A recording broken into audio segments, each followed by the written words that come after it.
Hello, everyone, wherever you are on the planet. Welcome to College Week Live and welcome to Story to College. I am Carol Barash, the founder of Story to College.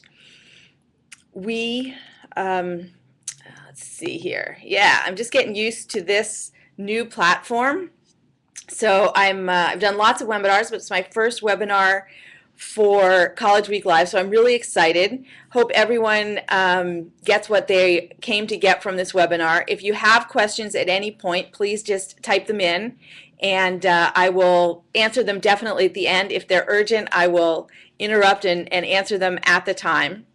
So Story to College is based in New York City. We've worked with over 9,000 students from all types of high schools in the U.S. and around the world, teaching students how to tell their stories in their own voice and to use their stories as the basis of college application essays, interviews, and every situation in your life where you need to take something you've done in the past and make a case for who you will be in the future. So I hope you have a really good time on this webinar today. We have lots more resources on our website, which I will show you links to at the end of the webinar. But I just want you to know that we're all about essays. So you can, at any point today or after the webinar, just send us your questions and we will do our absolute best to demystify all aspects of the essay, both admissions essays and scholarship essay process for you. A little bit about me. When I was in 11th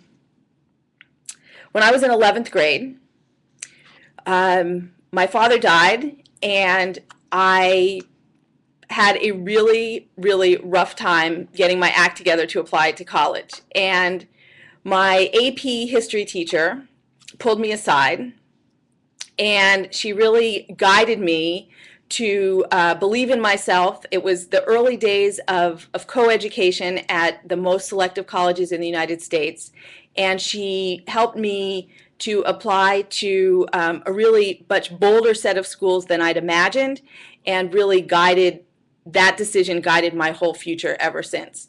And I became an English professor, and I taught English, and I worked in admissions. And I saw when I was in admissions how a student's voice, the essay that came through in their own voice, could really change the course of how the admissions committee understood who they were as a person. So I've been working in admissions since the mid-90s for about 20 years. I've done private admissions coaching. And in 2008, I was teaching at Macaulay Honors College.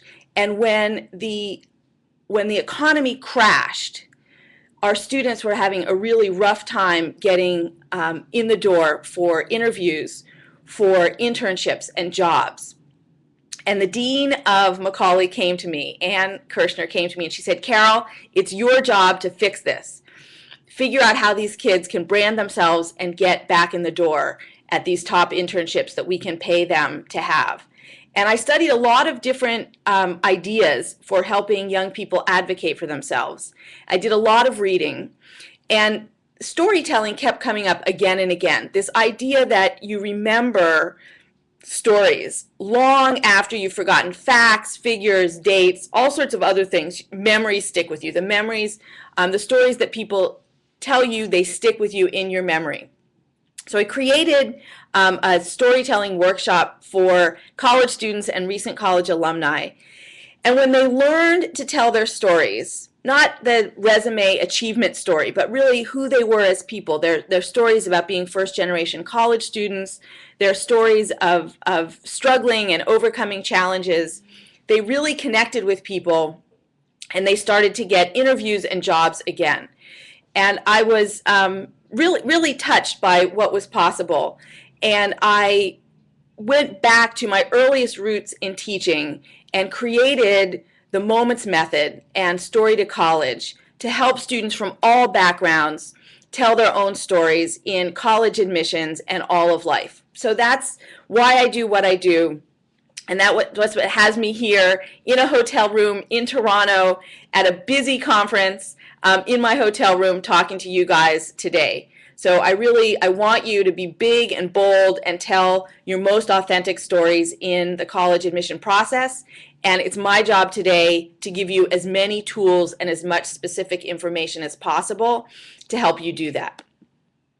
So we're going to go over, first of all, I'm going to give you some background on why we do essays the way we do them, the neuroscience, the brain science behind the moments method, which we've taught to lots of people from lots of high school students just like you. I'm going to give you 5 specific tools. I'm going to walk you through 5 specific tools you can use to take an idea or a possible essay and shape it in a way that will make it most powerful for the person who's reading it. And all of these tools are based in oral storytelling. So they're based in telling your stories out loud to other people and shaping your writing from the strengths of oral communication, of spoken communication between people. And I'll explain in a minute why that is so important in writing essays that really connect with admissions officers.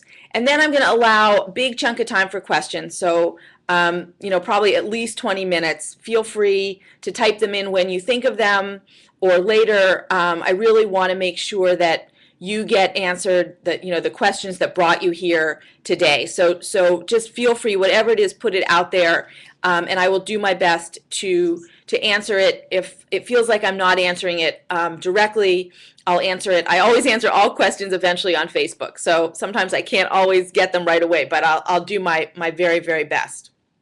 And then at the end, I have some links to resources that you can use afterwards if you'd like to learn some more about the moments method and how you can use it to work on your essays. So, why the essays are so important. The first thing, I just want to make sure, you may have been told this before, but just to make sure, why are the essays so important? Why does everybody talk about the importance of the essays in the application process? So the essays do something that no other part of your application can do. They reveal your character. They reveal who you are as a human being. They help to, in a college admissions committee, essays help to distinguish you between other students who look very similar on paper, students with similar test scores, students with similar grades, even students with similar activities. Let's say, 20 high school quarterbacks, none of whom are going to play football in college. How does a college decide which of those people is going to be the best member of their community? And the essays is where you give colleges reasons to believe in who you'll be in college and what difference you're going to make in the world after college. So it's not bragging. Essays are not about achievements. Your achievements show up in the activities section of your common application or your other applications. Essays are not about achievements. They're really about your heart. Not about your brain, but about your heart. Who you are with other people, what you contribute to a community, what you can be counted on to do when you're in college.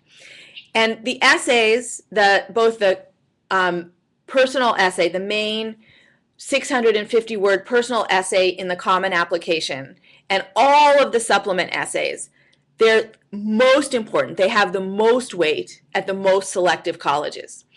And that's both for admissions and anywhere that has merit scholarships, also for scholarships. So oftentimes the same people are reading both your admission essay and any additional essays that you need to write for financial aid, and the same people are often making the decision. So what you're writing is asking people, what you write in your essays is asking an admissions office to believe in you and invest in you as a student, as a member of their community, and as a leader for the long term. Now, why do you think it is that at selective colleges the essays are most important? Well, because at the most selective colleges, they have vast majority of the people who apply are highly qualified. Harvard could admit a class full of valedictorians if they wanted to, but they don't.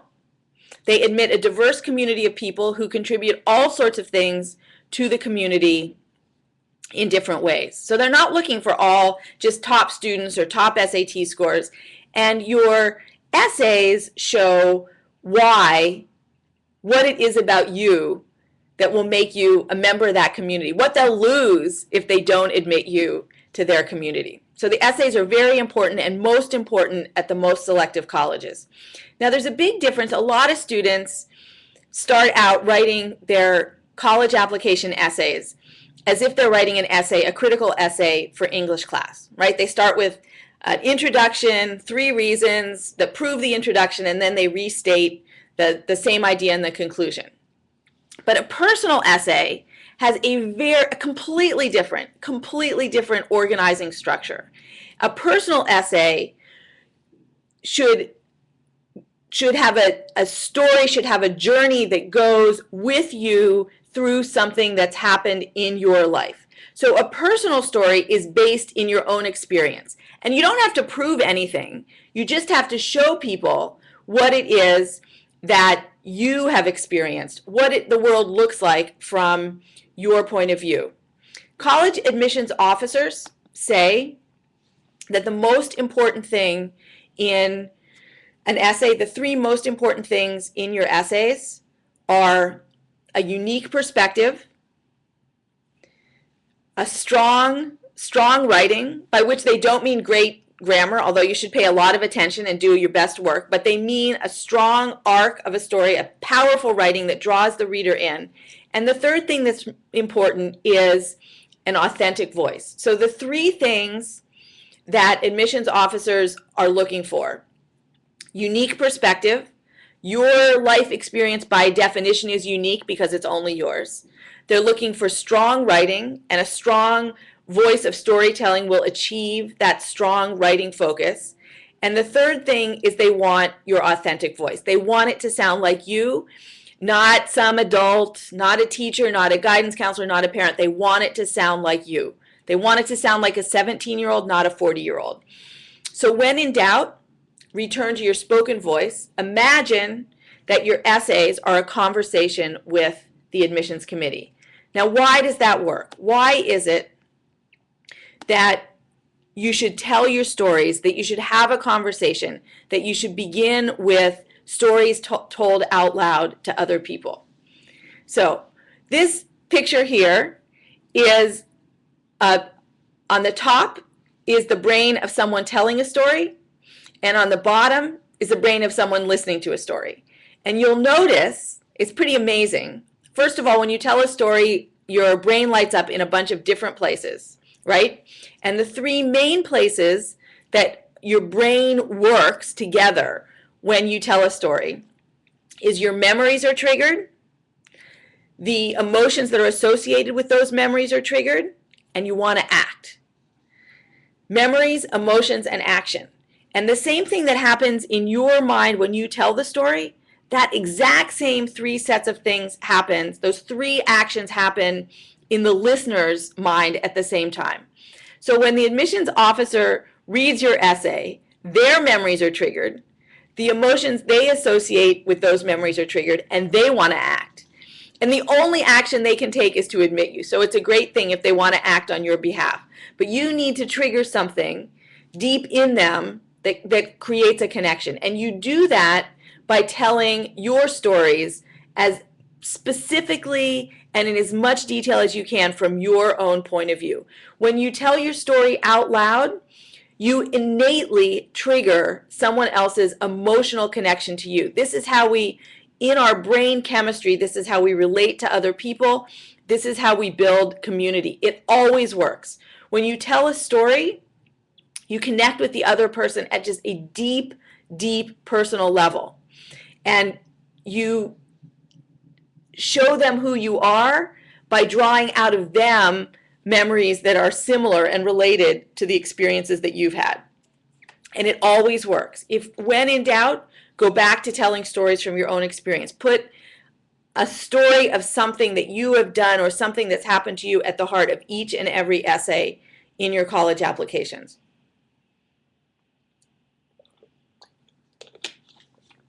So we teach students how to tell stories because it's the most powerful way we have as human beings to connect with one another. Long after we've forgotten facts and figures, quotations, we remember stories. Okay, so today we're going to go on a rapid journey through some storytelling techniques. The first thing I want you to do, if you have a piece of paper, this is our first tool. This is always the first thing we do.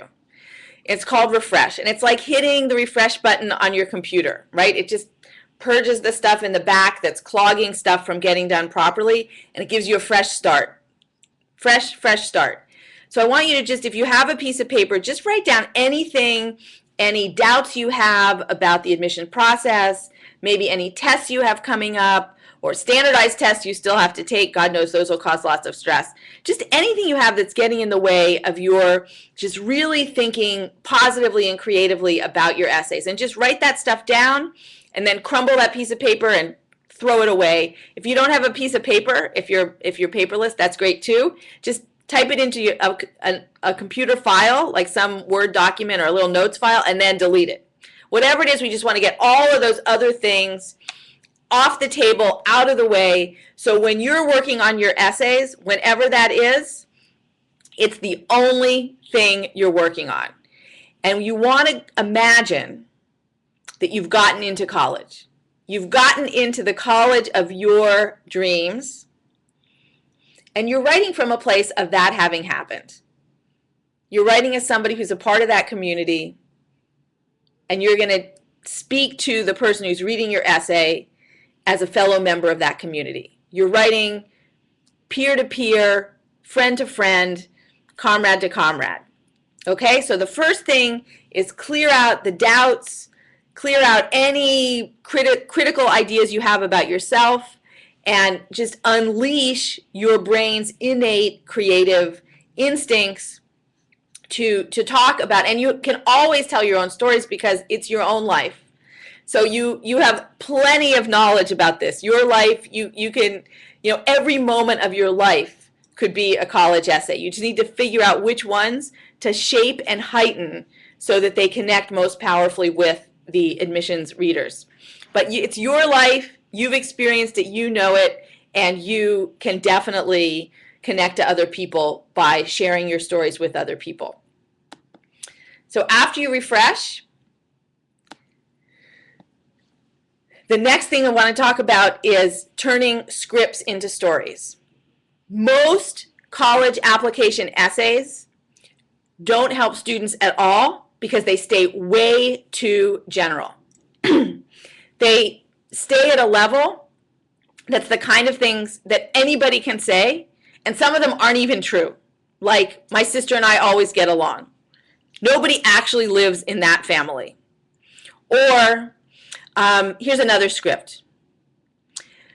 Math was really hard for me, but I worked really hard, and by the end of 10th grade, I got the best grade in my geometry class.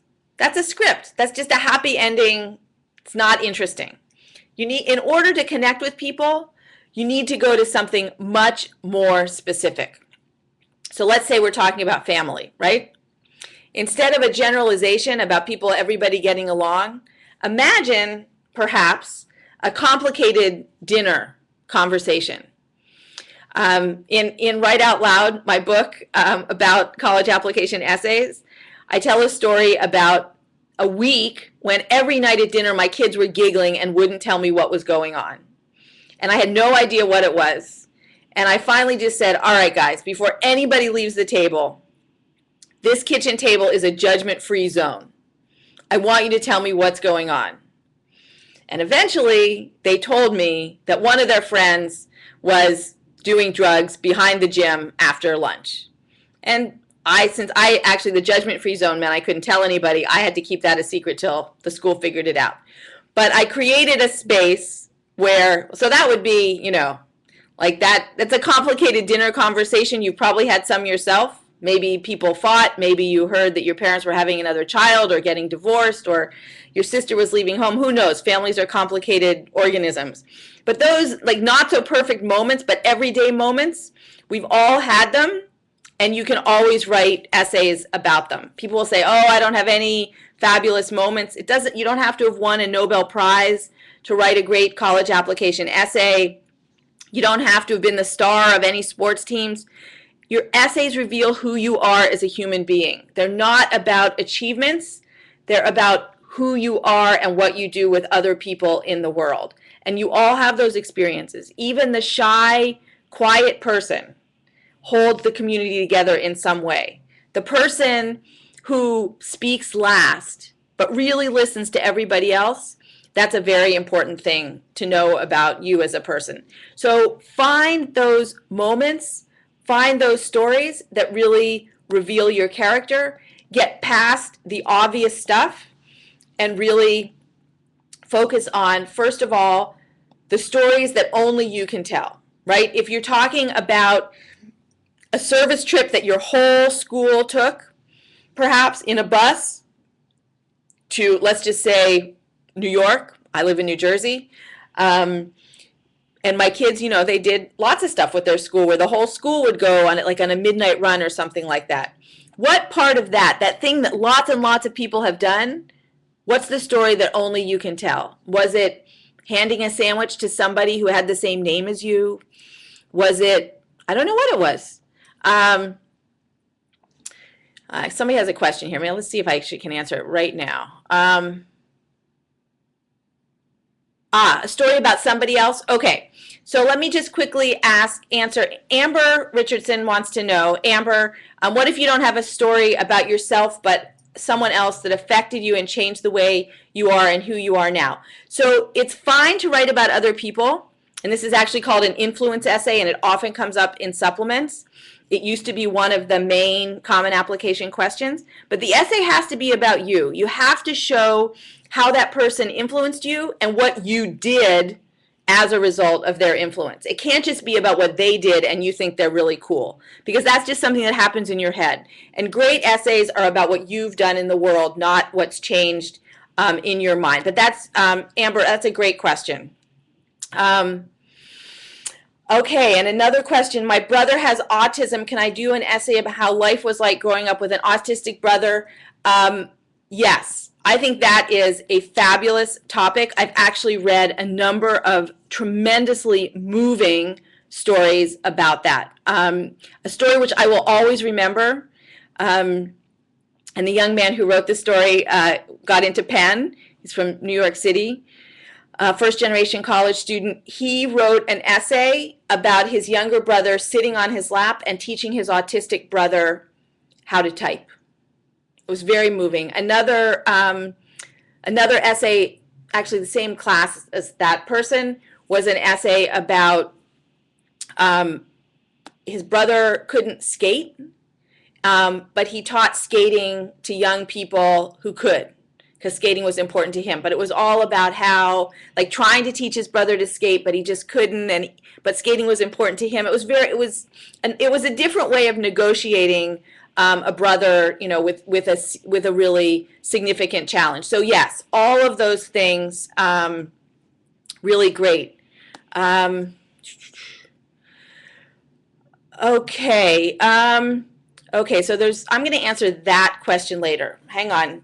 Lisa, I will come back to your question in a little bit, I promise. Okay. So find stories that only you can tell and go into very specific moments, right? And like, for instance, imagine that you are in a play, right?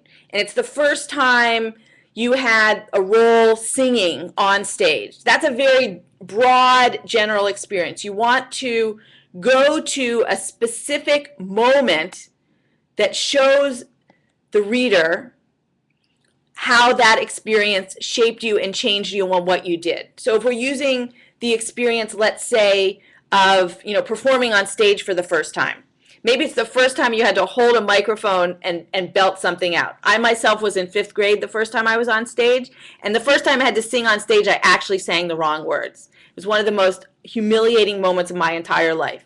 But I got through it, and I kept going, and I'm still here. So that, but we all, there's many, many moments in something like learning to sing on stage. Or maybe it is, you studied something, spent a summer in Africa.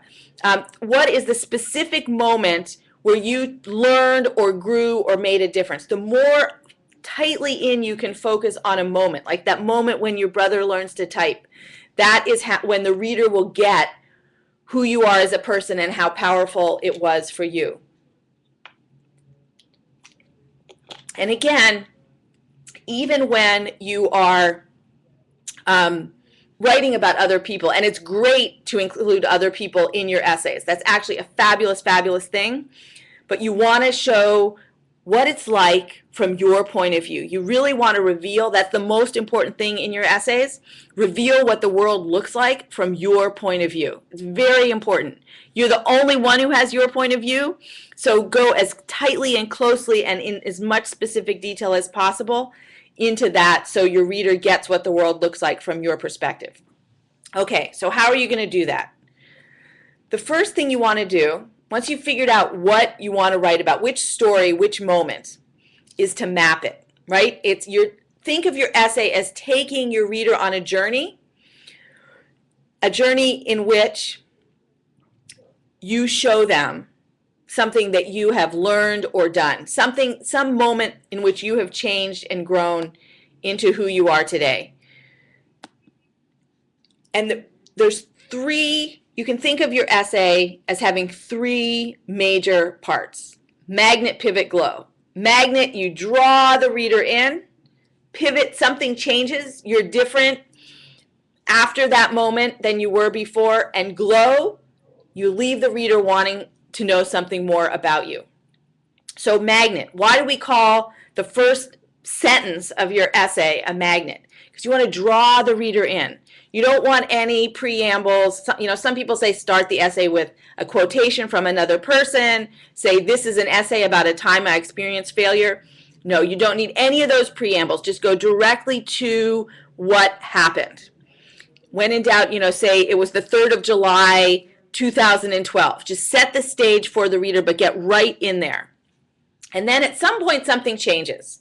You're challenged, you try something new, you learn something. That's the pivot. That's a moment after which things are different. Some people say, but wait a minute, it wasn't, I decided not to change. I actually liked my character and I kept going the way I'd been going before. Well, so that's a choice to persevere, but that's still a kind of test and a choice. So you could think of a pivot maybe as a choice, not always a change of direction. And glow, this is a reminder that you should leave the reader wanting to know more. No tidying up the ends of your essays with moral, with moral conclusions. You don't need to say that's the day I learned that all people are equal, or that was the hardest day of my whole life. When you tell the story from your point of view, your reader's going to they're going to experience through their own memories and their own things that are similar, they're going to understand the lessons you learned because you're going to show them what you learned.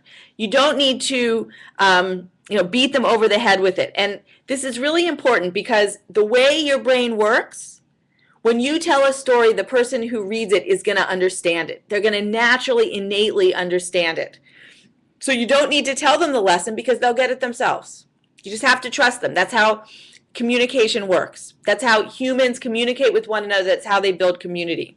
So it's actually much more powerful to cut out all that stuff at the beginning that kind of tells the reader what's going to happen, all that residue from a 5-paragraph critical essay. And at the end, you don't need to say what you just already told them. Just take them on a journey, stick to the experience, start in the action, change the action, end in the action, and you will have your most powerful impact on the reader when you stick with the story as it happens.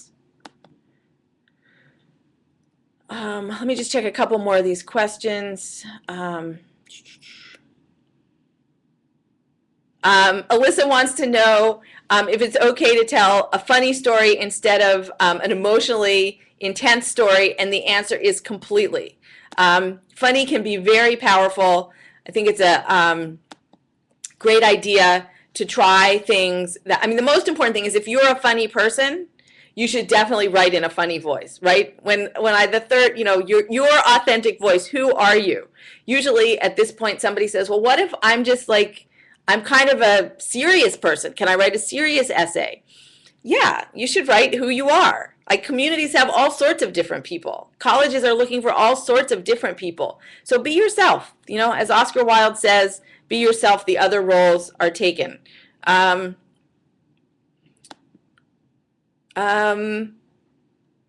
about a parent. Robert wants to know if it would be okay to write an essay about a parent dying. So the general wisdom about that is it is a dangerous place to go because it's an emotionally intense place to go. But here's my outlier advice about that. Whether or not you decide to send that essay to colleges, if that's happened to you, and it happened to me in 11th grade, you have to write it. Until you write it, until you make peace with it, you'll be just at odds with yourself. So you need to do that first of all for yourself. And then you figure out if you've written it in a way that you want to share with colleges. It's up to you. It's really, I think I've seen many people do it very effectively. And I think it's really up to you. And if you have a sense that that's your most important story, right? That's the first of the new Common App essay questions, right? Is a story that's so much a part of you that without this we can't understand you. If that's your story, then you have to tell that. And it'll take time to just get the right perspective and the right voice. I would say yes, you should try to do that.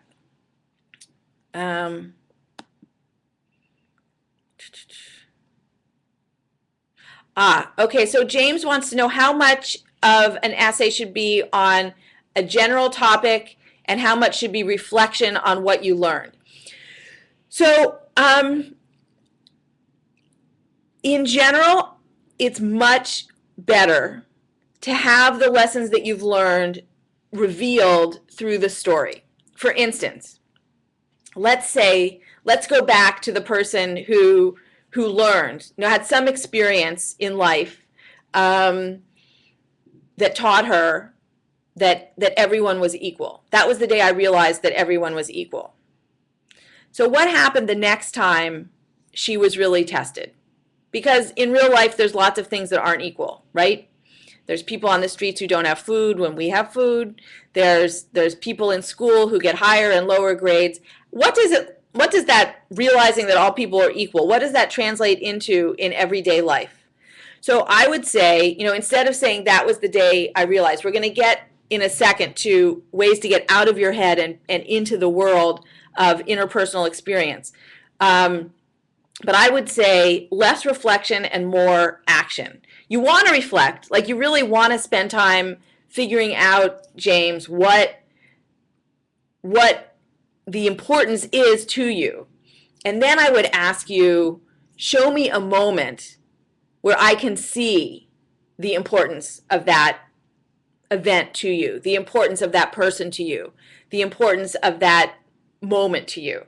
So show us the importance. Don't say, that was really important to me because. So when you really want to urge yourself back into the action, how would I know that you had learned a lesson, that you learned an invaluable lesson? What did you do the next time you faced a similar challenge? See what you can do to find another situation that reveals the learning and shows the growth. That's much more powerful than saying, I learned about X, Y, Z, which is just, that's a script that's generic. It's not, it won't connect emotionally with a person. Okay, another question here. Hang on, I'm going to check one more, and then I will go back to Maggot. Amber wants to know, can you do 2 specific moments and tie it into a specific idea, or is that too difficult? Okay, so that's a great question, and the answer, Amber, is yes. You can definitely do 2 moments, and I'm going to give you an example of an essay that a student wrote in one of our classes 2 years ago that really sticks with me. That's a great example of this. He was he'd immigrated to the United States from rural China, and his essay, he almost never spoke in school at all. And he didn't have a printer at home, so whenever he did assignments for school, he had to come into school early and print his assignments on the school computer. And one day he gets to school an hour and a half early to print his English paper, and he's standing in line to print his English paper. The line is very long, and he's the next person in line when the bell rings to go to homeroom. And the assistant principal of attendance says, you have to go to homeroom. If you don't go to homeroom, you will be you won't get credit for being here today. You must go to homeroom. And he takes a deep breath and he says, but I have to print my English paper or I won't get credit for it. And the assistant principal says, you have to go to homeroom. No more printing, go to homeroom. So he goes to homeroom, and at lunch, he goes to the principal's office, and he explains to the principal that he needs to print his English paper because he needs to hand it in. And the principal lets him print it, makes an exception and lets him print it. It's the first time this young man ever spoke out in his own, to advocate for himself in the United States. Well, between homeroom and lunch, when he got permission to print the paper, he went back to his school in China, a tiny rural school where they cleaned their own desks. There were birds living in the school. It was just a tiny rural school. And he put that story about where he'd come from in between these 2 moments in his big, busy public high school in New York City. And I thought that was just extremely moving. So yes, you can definitely do that. And I think it's especially successful if you have a moment that sort of shows you before and then a moment that shows like after, like what you're like after your moment of change or your moment of learning. What would be a good conclusion sentence? I'm going to come back to that one too. Okay. Okay, I've got a conclusion for you that's great, actually. And then I'm going to move on to focus out. So last fall, I was working with a girl who she had a summer internship at Goldman Sachs in an investment bank in New York City. And she said to me that she wanted to write about being the only Latina in the building who wasn't there as a cleaner. She said she felt like she was the only person there, the only Latina girl who was not one of the cleaning staff, which, by the way, I thought was a great topic. But that's all in her head. That's her thought. That's her feelings. Then it's only one sentence. So how can you turn that idea into an essay? And I said to her, I said, well, what's the matter with being a cleaning person? My grandmother cleaned houses. Like her son went to Harvard. My mother was a first-generation college student. She actually cleaned at her college. That was part of what she had to do to pay for herself to go to college. There's nothing wrong with cleaning. And the girl and I talked a long time about her mother. Her mother cleaned houses. And so I said, well, you need to go talk to your mom about this. You need to figure out what this means to your mom and what that means to you. And so when we worked again the second time, the end of her conversation with her mother, was there's nothing to be ashamed that your mother cleans houses. And that was the last sentence of her essay. So I thought that was very powerful because it was somebody else's voice. It was really a resolution to this feeling of just isolation and not fitting at this big investment bank where she had this very prestigious summer internship. And she resolved it by connecting with her mom and connecting with her family and realizing that this thing she'd held against her mother and maybe herself and maybe lots of other people. Maybe she, had all sorts of stereotypes, that she'd gotten to a more kind of complex and nuanced perspective on her own family and her own experience. So I thought that was a great glow. That's a great last sentence. Because you think, wow, that's insightful. And I'd like to know that girl. She's pretty wise. So think about that. That wasn't where she started the essay, right? She started working the essay, and she went on a journey which she explored something which was confusing to her, and she landed at a place that was very interesting. So allow yourself to use your essays to explore these things, right? They're not going to, some great essays might come out, like overnight, the night before they're due. But in general, because this is about who you are today and who you're becoming, it's best if you can give yourself the time to let them digest and evolve and just really figure out what it is that you need to say to show who you'll be as a member of a college community. You are writing about who you will be and what a college can count on you to be in college. And it takes some time to figure that out. It's not about whether you're going to be a doctor or a lawyer. It's about what your values are. What are your commitments? What are you going to do in the world, in college, and after college? And that takes some time to figure out, and that's okay. It's really okay. All right, so next thing, the next tool is what we call focus out. And that is all the ways that you can get from ideas in your head to actions in the world. Great essays do not happen in your own mind. They happen in the world of shared experience. So those are the 5 senses. And one of the 3 ways you can get out of your own head is using sensory details, right? What did you see? What did you hear? What did you smell? Smell is a really underused sense, because our olfactory, our smell memories are our most primitive and intense memories. So smells of cooking, smells of home, smells of the woods, all those things people will repeat. We all have them. So if you have a very simple, primitive way, it's like an anchor that gets your story to another person. So on the left column, the column that says replace, those are all things that students often have in their early drafts of their essays. They have judgments, good, bad, better, worse. I was bad and then I became good. I wasn't a good student, I became a better student. So judgments, not necessary, not helpful. Internal dialogue, thoughts you have in your head, reflections you have in your head, all of that.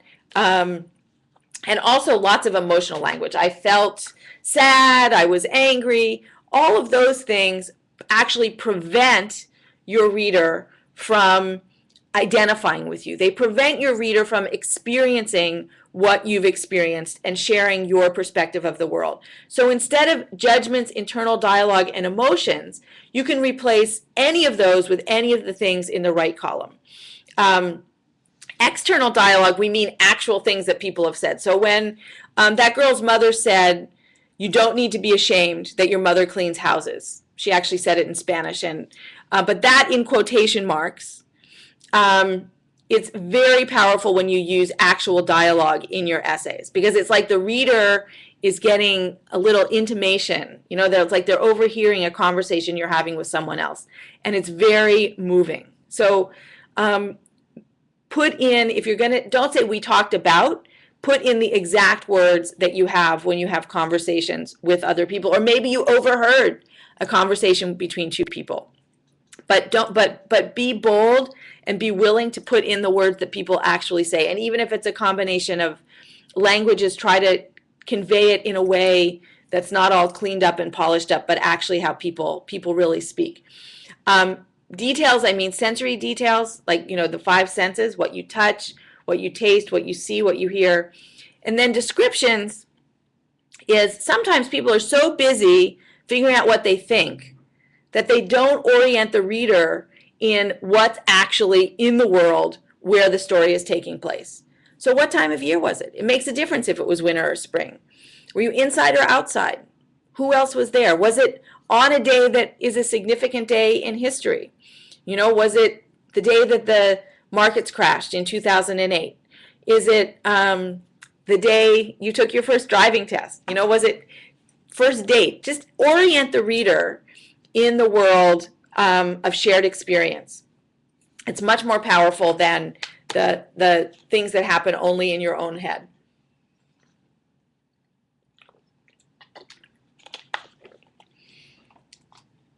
Okay, let's see what we got on some other questions here.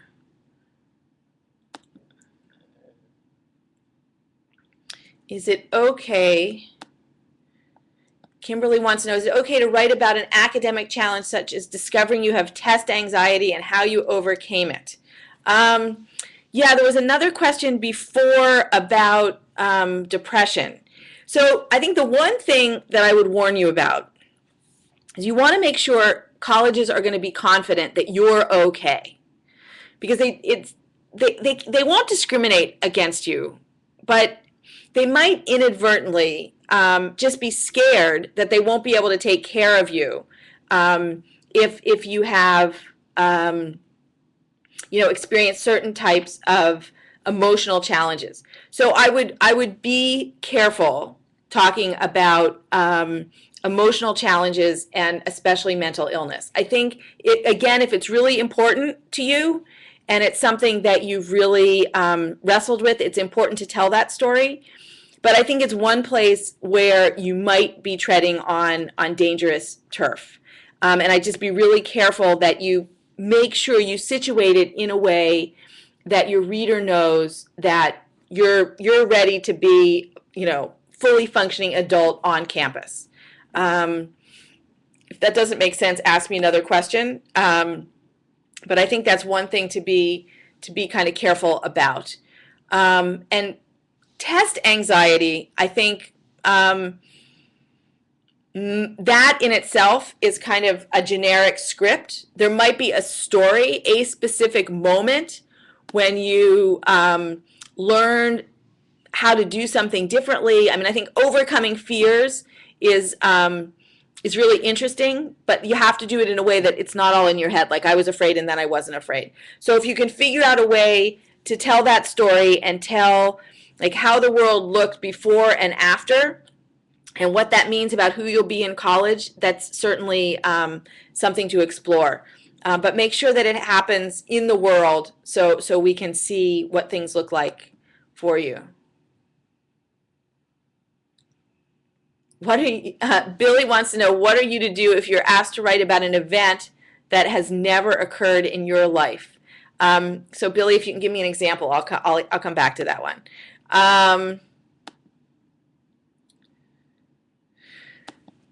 Alyssa wants to know if I've already decided my major. Should I write an essay about why I've chosen it? I have a passion for computer science. However, I feel that this kind of essay is a bit cliche.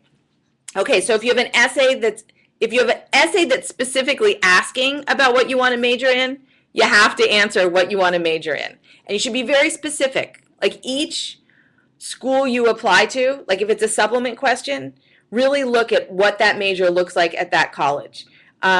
So yeah, if you've decided what you want to major in, you should say why. And maybe there's some unusual or uncanny aspects of how you've made that decision. But you should definitely, be very honest and forthright and specific about that. Okay, one more tool, and then I will return to a few more questions. Okay, so tool number 5 is write out loud. So this means a couple of different things. First of all, your first draft of your essay. At Story to College, we have students tell their stories out loud, either to a small group of students, like just gather a small group of students and tell your stories out loud and record them, or if you have to do it alone, you can record on your phone, your computer, whatever. But the first draft of your essay should be a story spoken out loud. When you speak out loud, you activate all of those brain centers, all of those places in your own brain where memories are stored, and so it unlocks the energy and the emotion and the passion associated with memories. So it's very important. Speaking out loud triggers great writing in a way that just writing, even free writing, sometimes does not. So when you're working on a new essay, or when an essay gets stuck, really the most important thing is to speak it out loud, and then figure out which are the strongest parts of that spoken story and move those forward to create an essay answer, and just get rid of the parts that are just sort of filler. But it's very powerful when students get stuck and it's like they say, well, what am I trying to say here? Just say it out loud. Find a friend and talk to a friend and speak it out loud and figure it out that way. The spoken voice is really at the heart of great essays. And when you're editing your essays, like lots of students start with these amazing, very powerful ideas, but then through 100 rounds of revision, it becomes very boring and general again.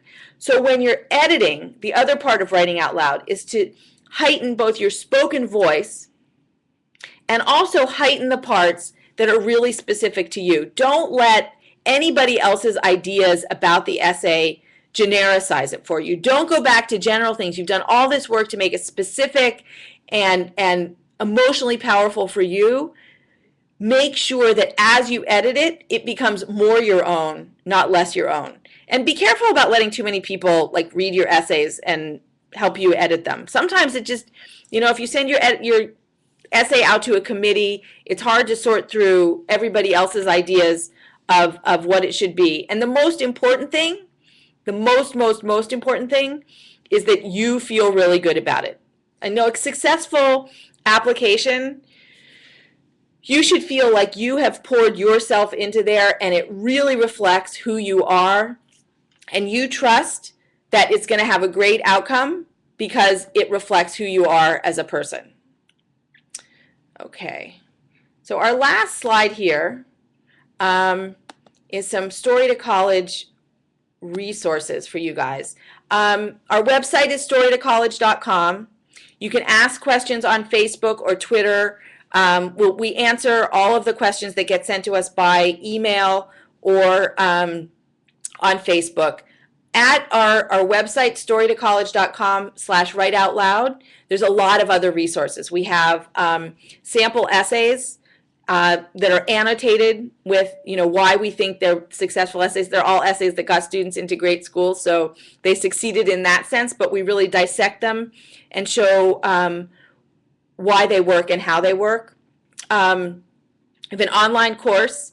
If you like this type of webinar, I'm actually leading another webinar next Tuesday night. It will be on a different set of topics than I discussed today. So you can sign up for that at our website as well.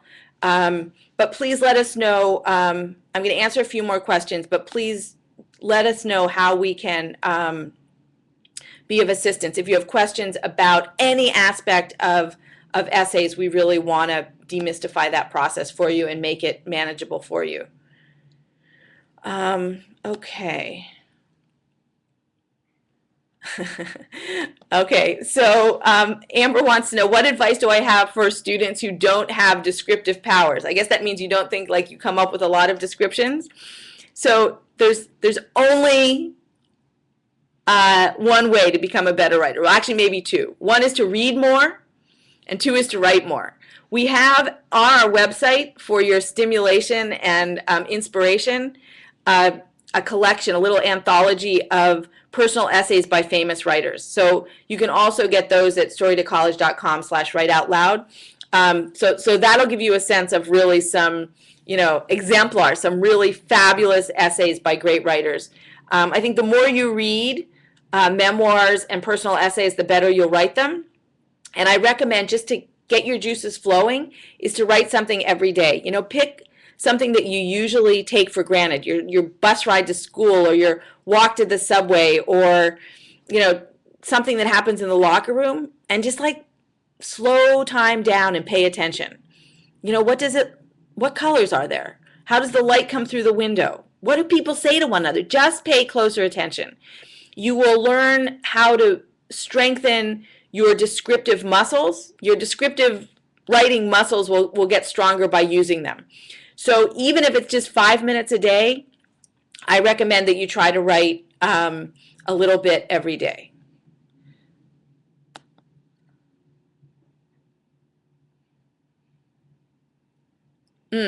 Okay, so Ernestine wants to know, she says that a lot of essays that her son reads, he sees that they have a lot of drama. What do students do if they've lived a pretty normal life? So I don't think that great essays are dramatic in the sense that things change and things happen, but I don't think they have to be emotionally dramatic. I don't think they have to be traumatic. I don't think they have to be intense. I've seen lots of just tremendous essays about everyday life, about making a pasta dinner for your friends, about a camping trip.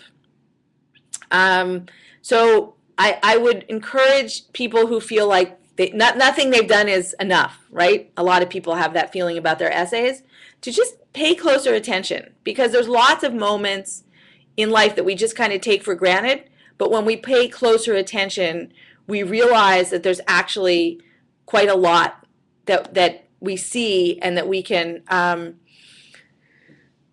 the way we see it, the way we experience it, really shows people who we are and what difference we're going to make in the world. So Poonam wants to know if the session's being recorded and will be available for later viewing, and the answer is yes. Shauna is our Jedi Master from College Week Live, and I'm sure they will let you know all of that. But yes, this session is being recorded and will be available later. I think I have time for maybe one or two. Alyssa wants to know, how do you combat writer's block? Okay, Alyssa, just write. Just write every day, no matter what. And even if you just write, I can't write, I can't write, I can't write, write for 3 whole pages or 800 words, whichever. And just do it every day. And eventually it'll start being something. I promise. I've actually experienced a lot of writer's block, and I've published 4 books. Just got to keep writing. That's the only thing to do, is to keep writing. Okay. So Casey wants to know, Casey says, I'm confused on the advice for the ending. Doesn't it have to tie back to the opening paragraph? Casey, thank you for asking that. The answer is no. It does not need to tie back to the beginning. That's like a critical essay structure. In a personal narrative structure, you want to take your reader on a journey. Let them end where it ends. The beginning was the beginning, and the end is the end. Think magnet, draw them in, pivot, something happens, something changes, and glow. You just leave them at the end of the action. And trust them. Trust your reader to get what it is that makes that important to you. All right, guys, thank you very much. I hope you had a great time.